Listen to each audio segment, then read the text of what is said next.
અમદાવાદના સુભાષ બ્રિજ વિસ્તારમાં વાહન ચાલકો માટે અહીં અંદાજે 40 કરોડ રૂપિયાના ભારેખમ ખર્ચે અદ્યતન નવી આરટીઓ ઓફિસ બનીને સંપૂર્ણ રીતે તૈયાર થઈ ગઈ છે।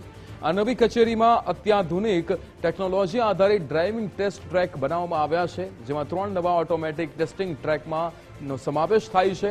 આ ઉપરાંત અરજદારોની સુવિધા માટે એક વિશાળ હોલ પણ બનાવાયો છે, જેમાં એક સાથે 2000 લોકો બેસી શકશે। કચેરીના ગ્રાઉન્ડ ફ્લોર અને બેઝમેન્ટમાં 2 વ્હીલર તેમજ 4 વ્હીલર માટે ભવ્ય પાર્કિંગ સુવિધા ઉપલબ્ધ કરાઈ છે। આ નવી આરટીઓ ઓફિસ શરૂ થતાં જ હવે વાહન ચાલકોને વધુ ઝડપી, પારદર્શક અને સુવિધાસભર સેવાઓનો લાભ મળશે।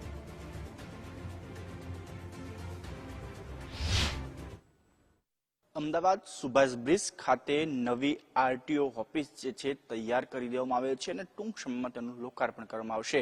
2022ની અંદર અંદાજિત 40 કરોડના ખર્ચે આ આરટીઓ જે છે તે કચેરીનું બાંધકામની શરૂઆત થઈ હતી, અંતે આખરે તેનું કામકાજ પૂર્ણ થઈ ચૂકે છે।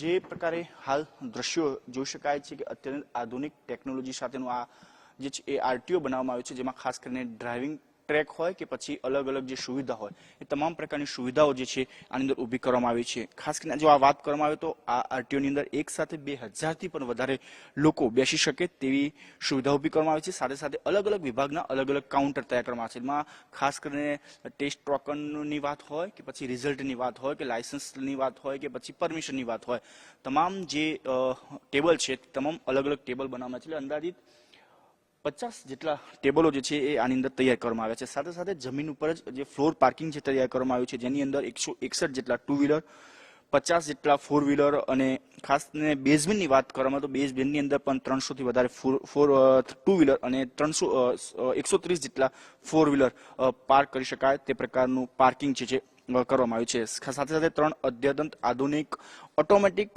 દરવાજાવાળા ડ્રાઇવિંગ ટ્રેક જે છે તૈયાર કરવામાં આવ્યા છે અને આ ડ્રાઇવિંગ ટ્રેક જે છે એ એઆઈ બેઝિક આધારિત, એટલે કે હાલમાં જે અદ્યતન ટેકનોલોજી છે તે ટેકનોલોજીના ટ્રેક જે છે અહીંયા લગાવવામાં આવ્યા છે। એટલે કે જે કામગીરી છે એ મોટા ભાગની પૂર્ણ થઈ ચૂકી છે, માત્ર ક્યાંક વાયરિંગનું કામ બાકી છે, એ પણ આગામી 10 દિવસની અંદર વાયરિંગ પૂર્ણ થયા બાદ આ જે નવી આરટીઓ કચેરી છે તેનું લોકાર્પણ કરવામાં આવશે।